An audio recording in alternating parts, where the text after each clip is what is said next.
नमस्कार मित्रांनो, कसे आहात सगळेजण? एकदम मजेत ना? तर मी आपला ऋतिक गायकवाड स्वागत करतो तुमचं देवदर्शन यात्रेच्या ब्लॉग नंबर 3मध्ये. तरी मित्रांनो, आता श्री सद्गुरू बाळूमामा यांच्या पहाटेच्या आरतीची वेळ झालेली आहे आणि तुम्ही बघू शकता या ठिकाणी आरतीसाठी सगळे भक्त मंडळी जमा झालेले आहेत. आणि त्याचबरोबर पहाटेचे वातावरण तुम्ही बघू शकता मित्रांनो मंदिरातले. आणि दर्शनासाठी दर्शन रांग या ठिकाणी आहे आणि त्याचसोबत रांगेत आपल्या घरचे सुद्धा या ठिकाणी आर्यन देखील या ठिकाणी दर्शनासाठी रांगेत उभा राहिलेला आहे मित्रांनो. आणि आपणही या ठिकाणी रांगेत उभा राहिलेलो आहे. 5चा टायमिंग झालेला आहे आणि त्याचसोबत आरतीला सुरुवात या ठिकाणी झालेली आहे मित्रांनो. सगळेजण मंदिराच्या दिशेने चाललेत, पण आपण दर्शन रांगेत असल्यामुळं आपण तिकडे जाऊ शकत नाही. त्यामुळं आता आपण इथूनच आरतीचा लाभ घेणार आहोत. तरी मामांची पहाटेची आरती आणि दर्शन या दोन्ही गोष्टी घडलेल्या आहेत. सोबतच वेळ झालेली होती चहा पाण्याची आणि नाश्त्याची. त्यासाठी सगळी मंडळी या ठिकाणी जमलेली आहेत आणि चहा पाणी आणि नाश्ता करून आपण पुढच्या स्थळांना, आदमापुरात जी काय पुढची स्थळं आहेत त्यांना आपण भेट देणार आहोत.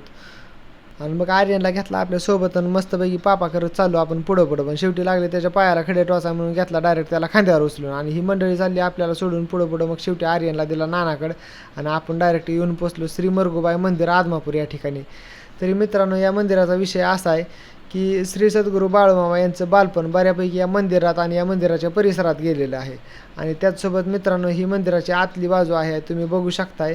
आणि आपली सगळी फॅमिली या ठिकाणी, सगळे सदस्य या ठिकाणी आपण दर्शन घेत आहोत. आणि श्री मरगुबाई देवीची या ठिकाणी मूर्ती देखील तुम्ही बघू शकताय मित्रांनो. तरी आदमापुरात अशी काही स्थळं आहेत मित्रांनो जी की मी तुम्हाला या ब्लॉगच्या माध्यमातून दाखवण्याचा प्रयत्न करत आहे. आणि त्याचबरोबर आदमापुरातील हनुमान मंदिर तेही तुम्ही या ब्लॉगच्या माध्यमातून बघू शकता. आणि भोसले सरकार वाडा म्हणजे ज्या ठिकाणी सद्गुरू बाळूमामा यांचं वास्तव्य आदमापुरात ज्या वाड्यात होतं तो वाडा देखील तुम्हाला या ब्लॉगच्या माध्यमातून मी दाखवण्याचा प्रयत्न केलेला आहे.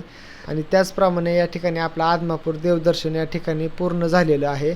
आणि मामांच्या मूर्तीचं दर्शन घेऊन आपण पुढच्या देवस्थानाच्या दिशेनं आपण आता वाटचाल सुरू केलेली आहे.